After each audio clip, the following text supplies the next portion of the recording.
Hello, welcome back to ladies planet. ഇന്ന് നമ്മൾ ചെയ്യുന്നത് പച്ചരി കൊണ്ട് വളരെ എളുപ്പത്തിൽ ചെയ്തെടുക്കാൻ പറ്റുന്ന നല്ല പഞ്ഞി പോലെ സോഫ്റ്റ് ആയിട്ടുള്ളൊരു പലഹാരമാണ് കേട്ടോ. മാവൊന്നും കൂട്ടി വെക്കാതെ ചെയ്തെടുക്കാൻ പറ്റുന്ന ഒരു ഐറ്റമാണ്. സെപ്പറേറ്റ് ആയിട്ട് കറിയൊന്നും ഇല്ലാതെ തന്നെ കഴിക്കാനും പറ്റും. നമുക്ക് എങ്ങനെയാണ് ഇത് ഉണ്ടാക്കുന്നത് എന്നുള്ളത് നോക്കാം. വീഡിയോയിലേക്ക് പോകുന്നതിന് മുൻപായിട്ടൊരു ഗുഡ് ന്യൂസ് പറയാനുണ്ട്. നമ്മുടെ ചാനലിൽ ഇപ്പോൾ 1 മില്യൺ സബ്സ്ക്രൈബേഴ്സ് ആവാനായിട്ടുണ്ട്. അപ്പോൾ അതോടനുബന്ധിച്ച് നമ്മളൊരു മെഗാ ഗിവ് അവേ പ്ലാൻ ചെയ്യുന്നുണ്ട് കേട്ടോ. 2 ദിവസത്തിനുള്ളിൽ നമ്മൾ ഡീറ്റെയിൽസൊക്കെ പറയും. അപ്പോൾ എന്തായാലും ഗിവ് അവേക്ക് എല്ലാവരും റെഡിയായി നിൽക്കുക കേട്ടോ. അപ്പോൾ എന്തായാലും നമുക്ക് ഇന്നത്തെ റെസിപ്പിയിലേക്ക് പോവാം. അപ്പോൾ അതിന് വേണ്ടിയിട്ട് ഞാനിവിടെ 1 കപ്പ് കുതിർത്തെടുത്ത പച്ചരി എടുത്തിട്ടുണ്ട്.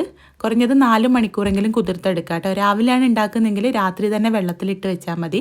എന്നിട്ട് കഴുകി ഊറ്റിയെടുത്ത് ഈ അരി നമുക്ക് മിക്സിയുടെ ജാറിലേക്ക് ചേർത്ത് കൊടുക്കാം. ഇതിലേക്ക് പുഴുങ്ങിയെടുത്ത 2 ഉരുളക്കിഴങ്ങ് കട്ട് ചെയ്ത് ചേർത്ത് കൊടുക്കാം. മീഡിയം സൈസിലുള്ള 2 ഉരുളക്കിഴങ്ങ് കേട്ടോ.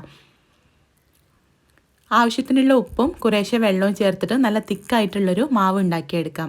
നമ്മൾ ഇഡ്ഡലി മാവൊക്കെ ഉണ്ടാക്കൂലേ, അതിനേക്കാളും കുറച്ച് ലൂസായിട്ട് കേട്ടോ. എന്നാൽ ദോശമാവിൻ്റെ അത്രത്തോളം ലൂസാവും വേണ്ട. അപ്പോൾ ഈ ഒരു പരുവത്തിലാണ് ഞാനിപ്പോൾ ഇവിടെ മാവ് ഉണ്ടാക്കിയിട്ടുള്ളത്.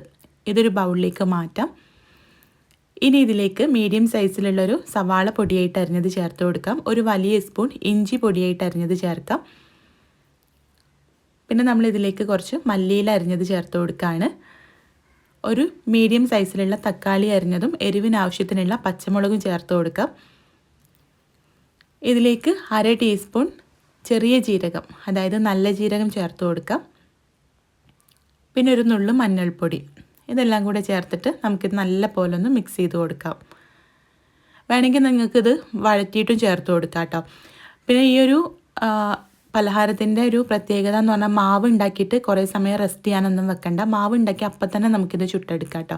അപ്പോൾ ഇത്രയേ ഉള്ളൂ, നമ്മുടെ മാവ് റെഡി ആയിട്ടുണ്ട്. ഇനി നമുക്കിത് ചുട്ടെടുക്കാം. അപ്പോൾ അതിന് വേണ്ടിയിട്ട് ഒരു അപ്പച്ചട്ടിയിൽ കുറച്ച് വെളിച്ചെണ്ണ ചൂടാക്കിയിട്ടുണ്ട്. അതിലേക്ക് 2 തവി ബാറ്റർ ഒഴിച്ചിട്ട് ചെറിയ തീയിൽ വെച്ചിട്ട് നമുക്കിത് ചുട്ടെടുക്കാം. അപ്പോൾ വെജിറ്റബിൾസ് ഒന്നും വഴറ്റിയെടുത്തിട്ടില്ലെങ്കിലും നല്ല ടേസ്റ്റിൽ നമുക്ക് കിട്ടും കേട്ടോ. സെപ്പറേറ്റ് ആയിട്ട് കറിയുടെ ഒന്നും ആവശ്യമില്ല. നല്ല പഞ്ഞി പോലെ സോഫ്റ്റാണ് കേട്ടോ. ഓരോ സൈഡും നമുക്ക് ചെറിയ തീയിൽ വെച്ചിട്ട് കുക്ക് ചെയ്തെടുക്കണം. എന്നാലും ഉൾഭാഗമൊക്കെ വെന്ത് കിട്ടുള്ളൂ, കാരണം കട്ടിയുള്ള മാവല്ലേ. അപ്പോൾ ഇതുപോലെ നമുക്ക് ബാക്കിയുള്ള ഓരോന്നും റെഡിയാക്കിയെടുക്കാം.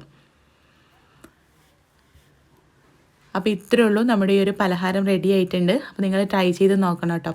പിന്നെ നമ്മുടെ ഗിവ് അവേയുടെ ഡീറ്റെയിൽസ് ഞാൻ അടുത്ത 2 വീഡിയോസിലായിട്ട് പറയാം. നിങ്ങൾക്ക് എന്തെങ്കിലും ഐഡിയാസ് പറഞ്ഞു തരാനുണ്ടെങ്കിൽ താഴെ കമൻ്റ് ഇടാം കേട്ടോ. എങ്ങനെയൊക്കെയാണ്, ഒരു ബമ്പർ ഗിഫ്റ്റാണോ വേണ്ടത്, അതോ ഒരുപാട് പേർക്ക് ചെറിയ ചെറിയ ഗിഫ്റ്റുകളാണോ വേണ്ടത്, അങ്ങനെയൊക്കെ പറയാം കേട്ടോ. കാരണം നിങ്ങളുടെ അഭിപ്രായങ്ങൾ വെച്ചിട്ട് തന്നെ നമ്മൾ ചെയ്യുള്ളൂ. പിന്നെ നിങ്ങളാണല്ലോ ഇതുവരെ എത്തിച്ചത്. അപ്പോൾ നിങ്ങൾക്കും കൂടെ എന്തെങ്കിലും ഗിഫ്റ്റ് തരണ്ടേന്ന് വിചാരിച്ചിട്ടാണ് ഇങ്ങനെ ഗിവ് അവേ തന്നെ വെക്കുന്നത് കേട്ടോ. അപ്പോൾ എന്തായാലും എല്ലാവരും പാർട്ടിസിപ്പേറ്റ് ചെയ്യുമെന്ന് വിചാരിക്കുകയാണ്. നമുക്ക് എന്തായാലും അടുത്ത വീഡിയോ ആയിട്ട് കാണാം. താങ്ക്